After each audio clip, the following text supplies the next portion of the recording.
সাঈদী রাহিমাহুল্লাহ যতগুলো কথা বলে গেছে সবগুলো কথা 100 মিলে গেছে।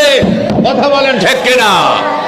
তিনি বলে গেছিলেন, সাবধান, আমরা হলাম গোরাবাদ, তোমরা হলো আগাবাদ।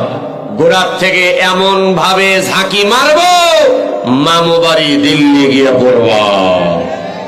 হাত তুলে বলেন ঠিক। কোথায় গিয়ে পড়ছে? কলকাতা না দিল্লি? আরো জোরে বলেন কোথায়? কোথায় মিলি,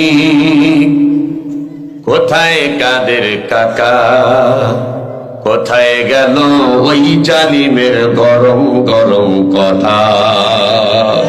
খেলা হবে, খেলা হবে, খেলা হবে, খেলা হবে বলে কাকা গেল পালাইয়া। আল্লাহ তোমার দরবারে হাজার শুকরিয়া, আল্লাহ তোমার দরবারে হাজার শুকরিয়া। খুনি হাসিনা পালাইছে মোদির কোলে গিয়া।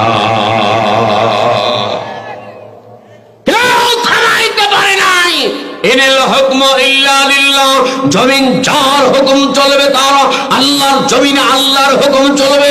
মুসলমানেরা দীপ্ত কণ্ঠে শপথ নিয়েছেন, ইন্না সালাতি ওয়া নুসুকি ওয়া মাহইয়ায়া ওয়া মামাতি লিল্লাহি রাব্বিল আলামিন। আমার নামাজ, আমার রোজা, আমার বেঁচে থাকা, আমার মরে যাওয়া, জমিন যার হুকুম চলবে তার। এই স্লোগানে আল্লাহর জমিনে দ্বীন কায়েমের জন্য এক প্রকার লোকেরা ইনিল হুকমু ইল্লা লিল্লাহ, আল্লাহর কিছু বান্দারা প্রতিজ্ঞাবদ্ধ হয়েছে, জীবন দিতে রাজি আছে, বাতিলের কাছে মাথা নত করতে রাজি নাই।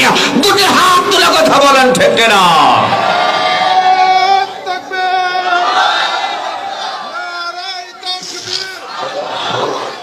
ইসলামের শত্রুরা, কোরআনের শত্রুরা, আলেমদের শত্রুরা,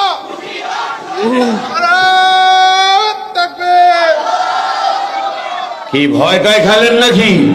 কোন ভয় নাই। শোনেন সিরাজগঞ্জবাসী, আল্লাহ রাব্বুল আলামিন বলেছেন, আল্লাযী খালাকাল মাউতা ওয়াল হায়াতা লিয়াবলুয়াকুম আইয়ুকুম আহসানু আমালা।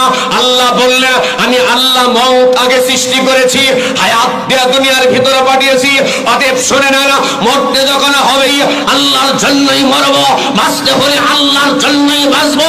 অতএব মরতে হলে আল্লাহর জন্যই মরব, আল্লাহর জমিনে দ্বীন কায়েমের জন্য। বিশ্ব নবীদের না দিয়ে যেমনে জীবন দিয়েছেন,